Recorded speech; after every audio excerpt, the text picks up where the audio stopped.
Welcome back, everybody. Adam Kowalczyk here, and this is part two of our stress management video. So we're going to continue just talking through some of the resources that are available and how we can implement some of those resources. This part of the video is going to be a little bit more on the academic side. Um, some adjustments you can make as an educator to your classroom and how you can maybe incorporate some of these. It's not totally on that realm, but some of them definitely are a little bit more geared towards that. So we're going to just jump right in. We're going to pick up exactly where we left off. We finished part one with brain breaks. So the next slide in the video is outdoor classroom, and I'm a huge fan of this. Mainly because we just get cooped up in the artificial lighting in the classroom, and especially if you don't have a window, it can just start to just feel very like a dungeon sometimes. And I think it's wonderful for the teacher and the kids to get outside and just enjoy that fresh air and the breeze and the sunlight. So this is really just about quite literally taking your class outside, and whatever it is you were going to do indoors, we're going to do it outdoors. So having that class outside, typically things that are really easy would be, for example, a reading session where maybe we're going to take a health book, or journaling, having if we're going to journal, we're going to go outside and we're just going to journal in our journal entries. If you keep a notebook or a composition book, they can just write down in there.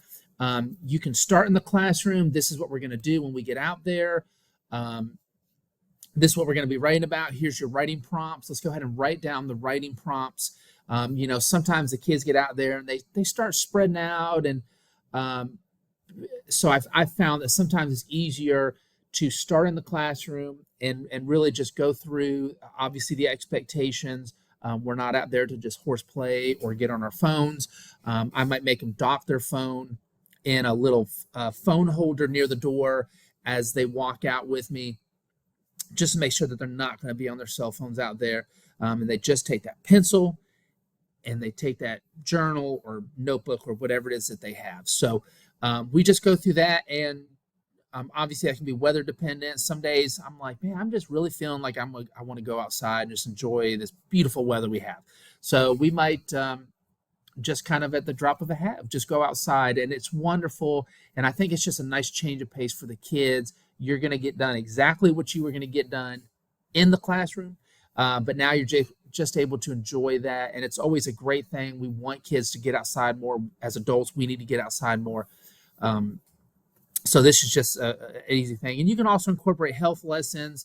When we're talking about the heart, we'll go outside and we'll play some games, and I'll make them track their heart rate, and we'll come back in the next day and chart them out and talk about which activities got their heart rate up the most. And again, it just gets them out of the classroom setting, and I think they just enjoy it. And when they enjoy something, obviously it can kind of help reduce some of that stress that they might be feeling. Maybe they just got done with a test they didn't do too well on, or they think they didn't do too well on. But just that little quick change. Flexible scheduling. This is something that I never really used to do. I always thought, as kind of a newer teacher, we got to follow those lesson plans and we need to have everything mapped out. And that was really, really pushed on teachers, at least from my point of view and perspective. And so I never really thought, well, we need to relearn, or we need to just take our time with this. The kids didn't grasp it the first time, or man, they got a lot going on. And the more I've been teaching, and especially the school I'm at now, I think this is so incredibly important, because it's really just about adjusting to the kids' needs.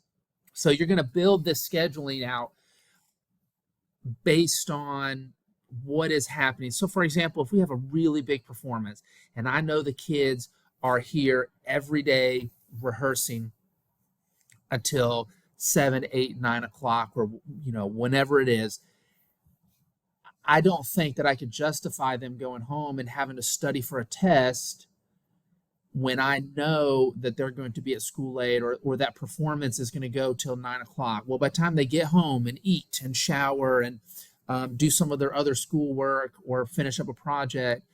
Some of these kids are up way later than I want to be. And so it's really just about talking to the kids, planning ahead and saying, hey, I know we've got a performance that's going to affect a lot of y'all. Do we want to maybe move the test up a little bit, or we can move it back to after the show? And I explained to them the pros and the cons of each. Moving it up versus moving it back sounds like an easy decision. But if you move it back, the information is not as fresh. They're having to study after the show when they're tired. And we typically will vote, and I tell them I'm good either way. So just modifying some of the things that you're doing, changing those due dates, being a little bit flexible in what you're teaching or the content or the assignments, understanding that they have things going on outside of the class, outside of school, and just providing that flexibility that just says, wow, I feel so much better that I don't have to go home and work on this health assignment or finish up this journal entry and it's 1 o'clock in the morning. Or providing those buffer days in class where we have the catch-up days or makeup days. If there's something you didn't get done, you can work on it, you can get ahead, you can do extra credit, whatever it is that you want them to be doing.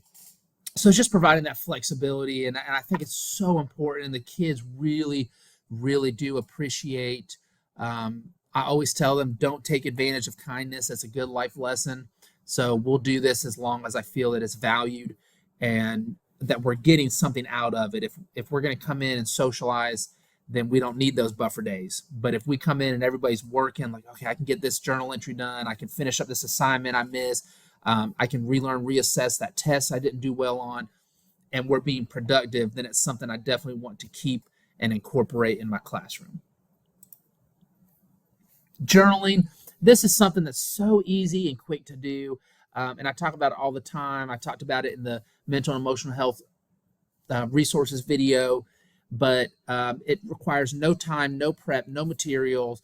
The kids open up, they share, and journaling is one of those things that sometimes we just need to get it off our chest. We're holding on to things. The kids do it all the time. Well, I can't tell you about that. So it's just an opportunity to journal. You can pair that very easily with pretty much all health content.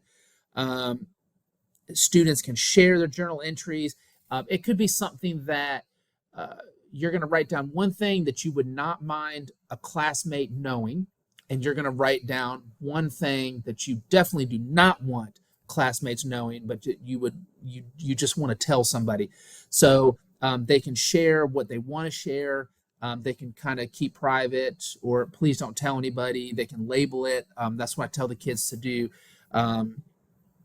They can draw a box around it. They can write, please do not share this with anybody else or whatever. Obviously, unless I am mandated to do that. So journaling is just such an easy thing. And sometimes just get it off your chest really helps alleviate some of that stress. The last is the assignment reduction.